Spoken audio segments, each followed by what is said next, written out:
Hello mga kakordapya! Naghapunan na po muna kami ng aking mga dabarkads dito sa Yunlong. Siyempre, bago umuwi, kailangan muna nating kumain.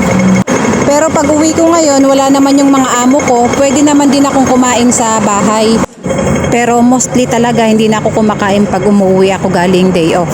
Natatamad na din akong magluto-luto para sa kakainin ko. Siyempre, nakakapagod maglagalag. O, diba? Sana all.